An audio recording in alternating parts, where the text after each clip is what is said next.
आज हम लोग कक्षा 11वीं के बहुत ही महत्वपूर्ण प्रश्न IUPAC नामकरण के बारे में चर्चा करने वाले हैं।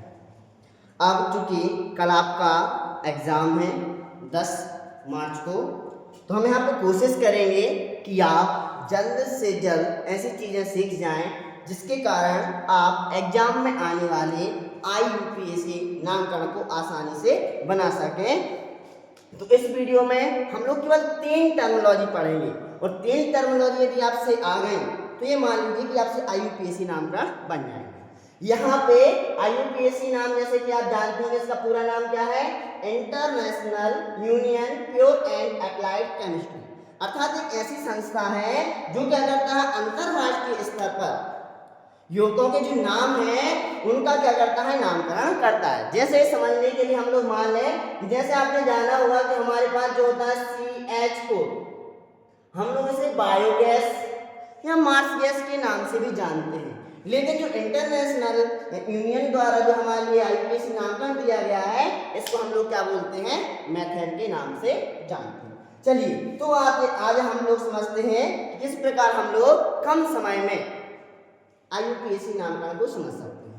तो IUPAC नामकरण करते समय सबसे जो महत्वपूर्ण है वो क्या है आपका रूट वर्ड।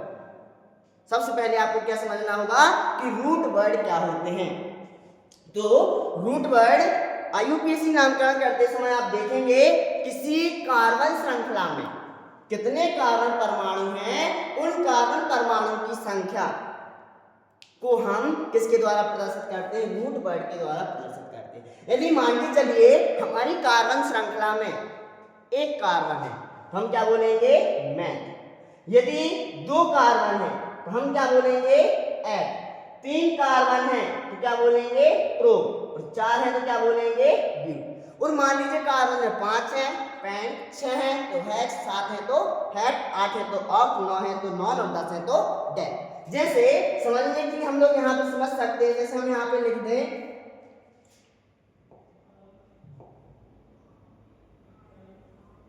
जैसे यहाँ पे देखिएगा हमने कार्बन श्रृंखला ले रहे हैं 1 2 3 4, तो इसमें आप देख पा रहे हैं कितने कार्बन है, 4। इस श्रृंखला में हम 4 कार्बन है तो 4 कार्बन हम क्या लिखेंगे, ब्यूट। तो जो ब्यूट है वो क्या है आपका यहाँ पे रूट वर्ड है, ठीक है। ऐसे ही हम लोग और जानेंगे। अब पहला तो आपका आ गया रूट वर्ड जो क्या बता रहा है, किसी कार्बन श्रृंखला में कार्बन परमाणु की संख्या को प्रदर्शित कर रहा है। अब दूसरा आता है सफिक्स। सफिक्स में भी आप देखेंगे 2 हैं, एक प्राइमरी है और एक कौन सा है, सेकेंडरी। प्राइमरी में कौन से आएंगे, प्राइमरी सफिक्स प्रत्यय वे हैं जो रूट वर्ड के बाद हम लगाते हैं जिसके द्वारा हमें पता चलेगा कि यौगिक एल्केन है, एल्कीन है या एल्काइन है। तो यहां पे आप देखेंगे प्राइमरी सफिक्स में कौन आएगा, एन, एन और आइन। एन कब लगेगा, जब क्या हो आपका सिंगल बॉन्ड हो तो क्या लगेगा आपका एन। डबल बॉन्ड कब लगता है, जब एल्कीन का IUPAC नामकरण करेंगे तो डबल बॉन्ड होगा तो क्या लगाएंगे, इन। और जब ट्रिपल बॉन्ड होगा तो ट्रिपल बॉन्ड के लिए क्या लगाएंगे, आइन। अब जब डबल बॉन्ड, ट्रिपल बॉन्ड या सिंगल बॉन्ड की स्थिति को बताएंगे, यहाँ पे ये बताएंगे कि एल्केन है, एल्कीन है, एल्काइन। और इसके बाद यदि कार्बन श्रृंखला में क्रियात्मक समूह है तो आप क्या करेंगे, क्रियात्मक समूह का नामकरण करेंगे। और क्रियात्मक समूह किसके अंतर्गत आएंगे, आपके सेकेंडरी सफिक्स के अंतर्गत आएंगे। जैसे यदि कार्बन श्रृंखला में कार्बोक्सिलिक अम्ल हो, एल्कोहल हो, यदि आपका जो यौगिक है समूह है कार्बोक्सिलिक अम्ल हो, एल्कोहल हो, एल्डिहाइड हो, कीटोन हो, तो यहाँ पे जो क्रियात्मक समूह होगा आप देखेंगे कार्बोक्सिलिक अम्ल के लिए कौन सा आता है, सेकेंडरी सफिक्स ओएकम। एल्कोहल के लिए ऑल, एल्डिहाइड के लिए अल और कीटोन के लिए क्या आता है, ऑन। इसी प्रकार यदि साइनाइड है तो नाइट्राइड, NH2 है एमीन के लिए क्या, यहाँ पे क्या इसने किसके रूप में उपयोग किया जाता है, इनका सेकेंडरी सफिक्स के रूप में किया जाता है। अभी केवल आप सीखते चलिए, ये सेकेंडरी सफिक्स है, ये प्राइमरी सफिक्स है ना। अब आते हैं प्रीफिक्स जो किसके पहले लगेंगे, रूट वर्ड के पहले। उपसर्ग, हिंदी में क्या बोलेंगे, उपसर्ग। तो यहाँ पे आप देखेंगे जो सफिक्स प्रीफिक्स है वो भी दो प्रकार के, प्राइमरी और सेकेंडरी। प्राइमरी हमका जैसे रूट वर्ड के पहले लगेगा वो कहलाएगा प्राइमरी। जैसे कि चक्रीय संरचना में हम किसका उपयोग करेंगे, साइक्लो। तो केवल एक ही प्राइमरी आपका प्रीफिक्स होता है, वो कौन सा होता है, साइक्लो। और सेकेंडरी प्रीफिक्स में आप देखेंगे हम कार्बन श्रृंखला चुनते हैं। कार्बन श्रृंखला से जो श्रृंखला के बाहर होते हैं, चाहे 5 श्रृंखला हो या फिर क्लोरो, फ्लोरो, ब्रोमो, आयोडो हो, तो किसके अंतर्गत आते हैं, सेकेंडरी प्रीफिक्स के अंतर्गत आते हैं। जैसे मेथिल हो गया, एथिल हो गया, प्रोपिल हो गया। यहाँ पे आप देखेंगे एथिल है, मेथिल है, क्लोरो है, फ्लोरो है, ब्रोमो है, आयोडो है, नाइट्रो है। ये सब किसमें आएंगे, सेकेंडरी प्रीफिक्स के अंतर्गत आएंगे। अब जैसे आप लोग अंग्रेजी में देखते हैं कि जब सेंटेंस बनाते हैं, चाहे प्रेजेंट सिंपल हो, आपका नेगेटिव हो, अफर्मेटिव हो, कोई भी हो, आपको क्या होता है, स्ट्रक्चर मिलता है और स्ट्रक्चर के हिसाब से क्या करते हैं आप, IUPAC नाम करते हैं। ऐसे यहाँ पे भी आपके लिए हम क्या प्रदान करेंगे, स्ट्रक्चर प्रदान करेंगे और उस स्ट्रक्चर से आप क्या करेंगे, IUPAC नामकरण करेंगे। और मैं आपको विश्वास दिलाता हूं कि आपका IUPAC नामकरण बिल्कुल सही होगा, उसमें कोई मिस्टेक नहीं होगा, कोई गलती नहीं होगा। चलिए देख लेते हैं कैसे।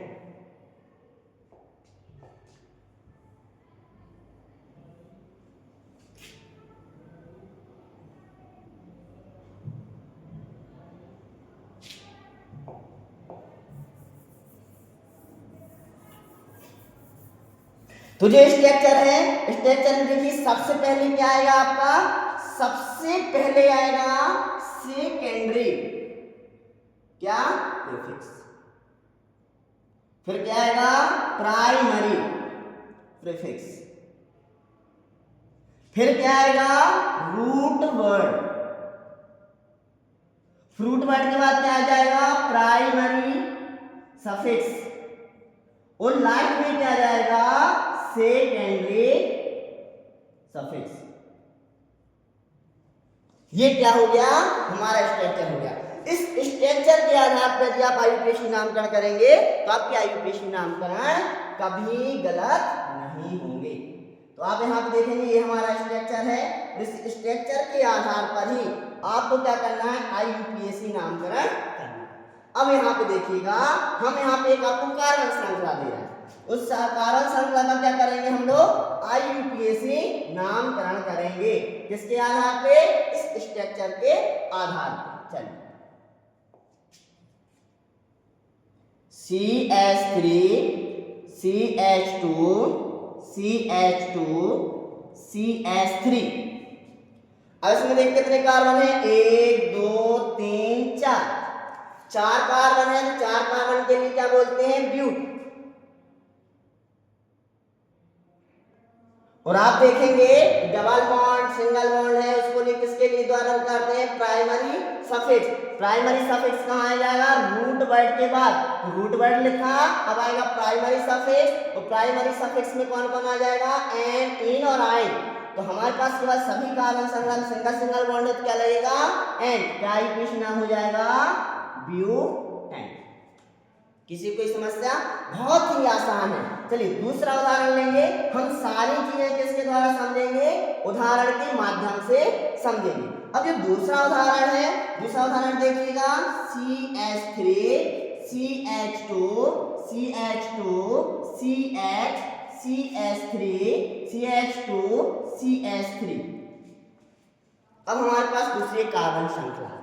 अब इस श्रृंखला में आप देखेंगे हमारे पास एक आपको दिख रहा CH3, और आपने अभी पढ़ा था जो CH3 है वो किसके अंतर्गत आता है, सेकेंडरी प्रीफिक्स।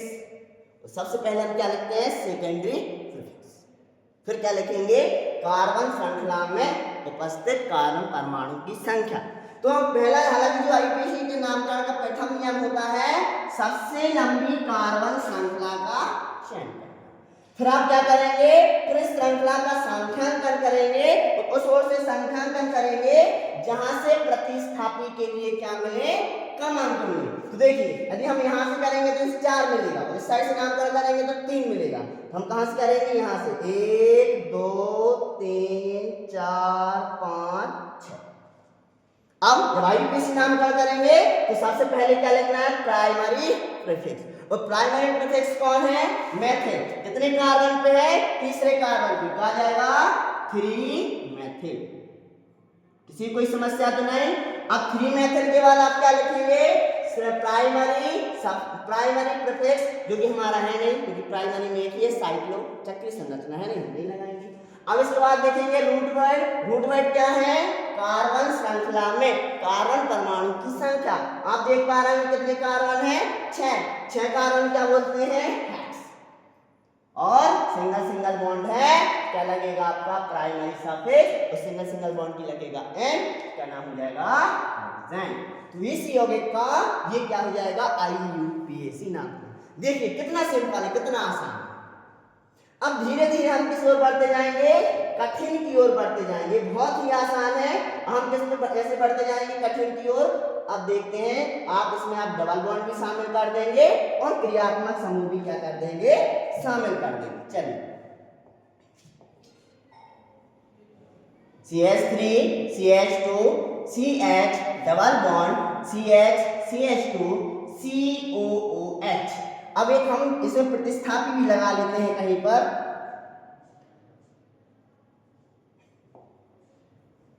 CH3 और एक जगह लगाते हैं, लगा देते हैं Cl, लगा देते हैं यहाँ पे, लगा देते हैं Cl। ये हमारी कार्बन श्रृंखला। प्रथम नियम जो कहता है सबसे लंबी कार्बन श्रृंखला का चयन, जनक श्रृंखला का चयन। अब आपको ध्यान देना है, जनक श्रृंखला का चयन करते समय उस कार्बन श्रृंखला में क्रियात्मक समूह शामिल होना चाहिए, भले ही वह कार्बन श्रृंखला छोटी।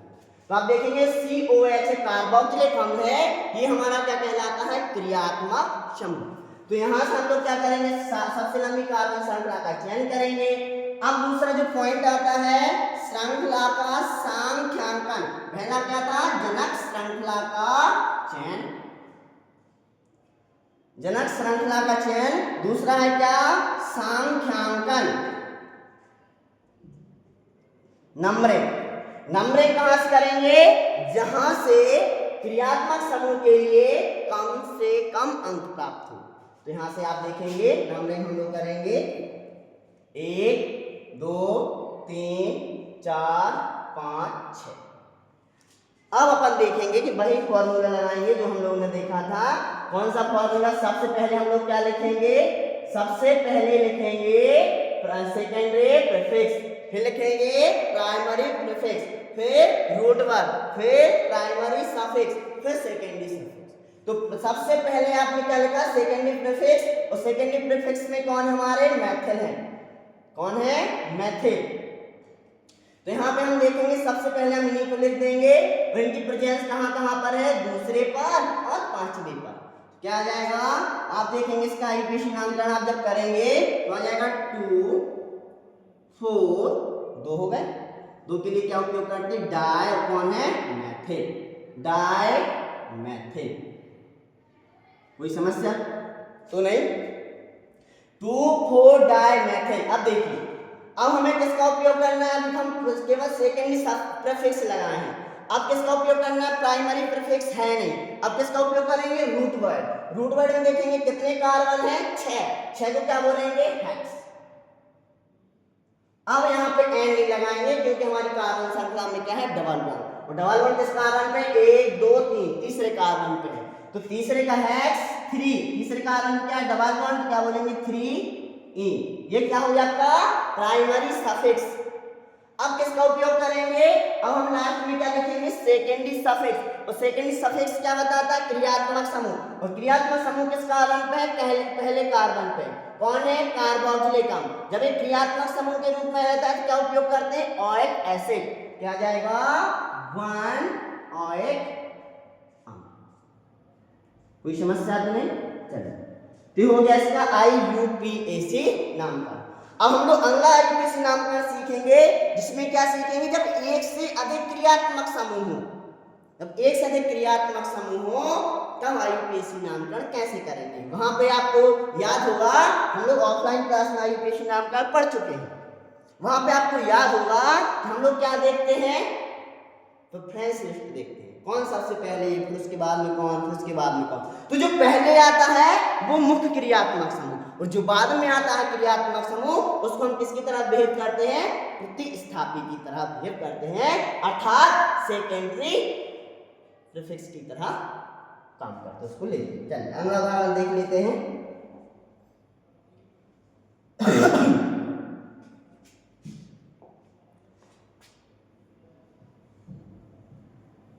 CH3 CH2 CH Cl CH double bond CH C।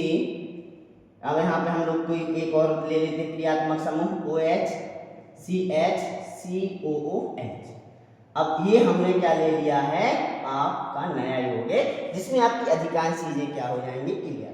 अब यहाँ पे आपको दो क्रियात्मक समूह देखने को मिलेंगे, एक ये भी है एल्कोहल वाला और एक क्या कार्बोक्सिलिक अम्ल वाला। ऐसी स्थिति में क्या देखते हैं, हम प्रेफरेंस लिस्ट देखते हैं। आप लोग जानते होंगे सबसे पहले कौन आता है, कार्बोक्सिलिक अम्ल, इस प्रेफरेंस लिस्ट में।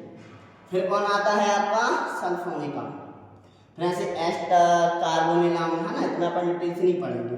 फिर इसके बाद कौन आ जाएगा आपका एल्डिहाइड, फिर कौन आ जाएगा आपका कीटोन, फिर इसके बाद कौन आ जाएगा आपका एल्कोहल, फिर कौन आ जाएगा एमीन, फिर डबल बॉन्ड। तो यहाँ पे आप देखेंगे दो है, एक आपका COOH है और एक क्या है आपका OH। तो प्रेफरेंस लिस्ट में सबसे ऊपर कौन है, कार्बोक्सिलिक अम्ल। तो कार्बोक्सिलिक अम्ल किसकी तरह काम करेगा, मुख्य क्रियात्मक समूह की तरह, और जो दूसरा क्रियात्मक समूह किसकी तरह काम करेगा, प्रतिस्थापी की तरह काम करेगा। फिर से आईयूपीएसी नामकरण के वही नियम है, सर्वप्रथम सबसे लंबी कार्बन श्रृंखला का चयन करेंगे, और उस कार्बन श्रृंखला का चयन करेंगे जिसमें क्या उपस्थित हो, क्रियात्मक समूह शामिल हो, उस कार्बन श्रृंखला का हम लोग क्या करेंगे, चयन करेंगे। अंक कहां से प्रदान करेंगे, संख्यांकन कहां से करेंगे, जहां से क्रियात्मक समूह को कम से कम अंक मिले। तो 1 2 3 4 5 6 7 8। अब आईयूपीएसी नामकरण करेंगे तो क्या क्या रखेंगे आप, वो जो आपका सूत्र हमने आपको बताया, जैसे आप अंग्रेजी में टेंस या प्रीपोजिशन बनाए हो आपने, टेंस या फिर पैसिव वॉइस देखे होंगे, वो स्ट्रक्चर ध्यान रखेंगे। सर्वप्रथम किसका उपयोग करेंगे, सेकेंडरी प्रीफिक्स। सेकेंडरी प्रीफिक्स की तरह कौन कौन उपयोग होगा, क्लोरो भी उपयोग होगा और मेथिल भी उपयोग होगा। अब चूंकि क्रियात्मक समूह हमने तो मुख्य से माना है, तो ये अब क्या हो गया, प्रतिस्थापी, तो ये किसकी तरह भी उपयोग होगा, आपका सेकेंडरी प्रीफिक्स की तरह उपयोग होगा। बस अंतर कितना हो जाएगा, इसको हम ऑल नहीं बोलेंगे, क्या बोलेंगे, हाइड्रोक्सी। चलिए अब यहाँ पे 3 है, और 3 है मतलब एक से अधिक है, तो किसका उपयोग, मतलब हमारे पास अब एक चैलेंजेस आ गए कि हम पहले किसे लिखें, क्लोरो को, हाइड्रोक्सी को या मेथिल। तो अब किसका उपयोग करेंगे, अंग्रेजी वर्णमाला। हमने नियम इकट्ठे नहीं पढ़े, हम लोग उदाहरण सीखते जा रहे हैं और नियम सीखते जा रहे हैं। उदाहरण के द्वारा क्या सीखते जा रहे हैं, नियम। चलिए तो यहाँ पर हम देखेंगे क्लोरो, इसका नाम किससे चालू हो गया, CH, इसका नाम हाइड्रोक्सिल HY, इसका नाम M। तो अब देखो अंग्रेजी वर्णमाला में कौन आएगा सबसे पहले, CH। किस कार्बन से, छठवें कार्बन से, तो इसका आईयूपीएसी नाम क्या हो जाएगा, 6 क्लोरो। फिर इसके बाद H या M, H क्या आ जाएगा, 3 हाइड्रोक्सिल, हाइड्रोक्सिल।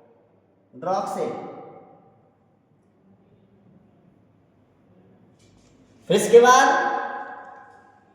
2 मेथिल। अब ये सभी क्या है आपके सेकेंडरी प्रीफिक्स। इसके बाद क्या आ जाएगा, रूट वर्ड। रूट वर्ड में कितने कार्बन है, 8 कार्बन क्या बोलेंगे, ऑक्ट। और आप देखेंगे कि चौथे कार्बन में क्या है, डबल बॉन्ड, तो ऑक्ट है, और 2 पर क्या है, इन, तो ऑक्ट है 2 इन, ऑक्ट 2 इन। अब लास्ट में क्या लगाएंगे, सेकेंडरी सफिक्स। सेकेंडरी सफिक्स कौन आता है, क्रियात्मक समूह, जैसे जुड़ा है पहले कार्बन से, पहले कार्बन से जुड़ा है, तो इसका आईयूपीएसी नाम क्या हो जाएगा, 1 OH अम्ल। तो इस पूरे यौगिक का आईयूपीएसी नाम हो जाएगा 6 क्लोरो 3 हाइड्रोक्सिल 2 मेथिल ऑक्ट 2 इन 1 OH अम्ल। तो हो जाएगा IUPAC नामकरण। आशा करते हैं आपको समझ में तो आ ही रहा होगा। चलिए अब कोई दूसरा उदाहरण ले लेते हैं जहां पे आपका प्राइमरी प्रीफिक्स भी क्या हो जाए, आपके लिए उपयोग हो जाए।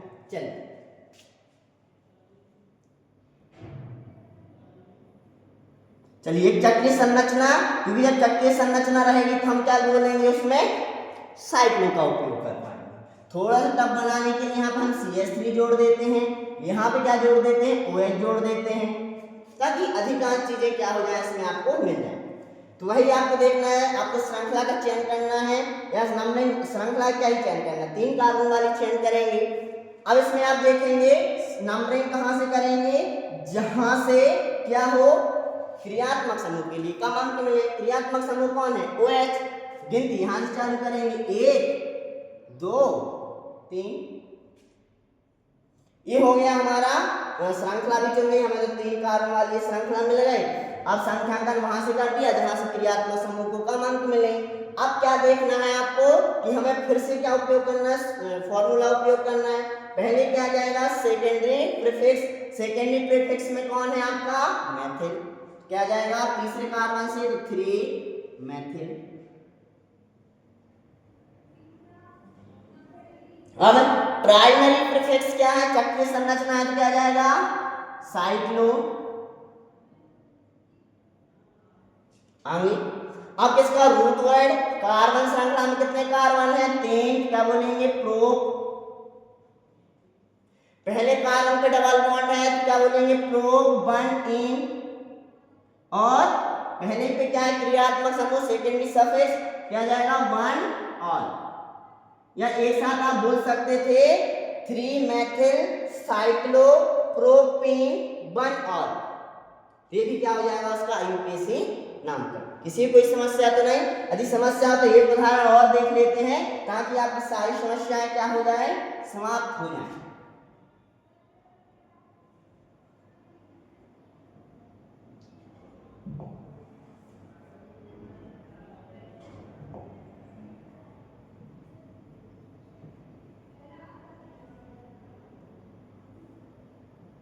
चलिए अब इस प्रकार से हम लोग देखेंगे इसका क्या होगा, IUPAC नामकरण। चलिए तो सबसे लंबी संख्या में 4 ही कार्बन होगा। अब ये क्या हो जाएगा आपका प्राइमरी, सेकेंडरी प्रीफिक्स, ये आपका सेकेंडरी सफिक्स, ये आपका क्या हो जाएगा, प्राइमरी प्रीफिक्स, प्राइमरी सफिक्स, ये सेकेंडरी सफिक्स, ये सेकेंडरी प्रीफिक्स। 4 कार्बन है, 4 का रूट वर्ड के लिए ब्यूट। और प्राइमरी प्रीफिक्स में क्या जाएगा, चक्रीय संरचना के लिए साइक्लो। तो इसका IUPAC नामकरण क्या हो जाएगा, यहाँ पे 1 2 3 4। तो आप देखिए इसका IUPAC नामकरण हो जाएगा 4 मेथिल साइक्लो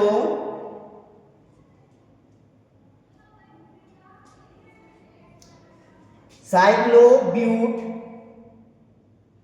और दूसरे कार्बन पे डबल बॉन्ड है, साइक्लो ब्यूट 2 आयन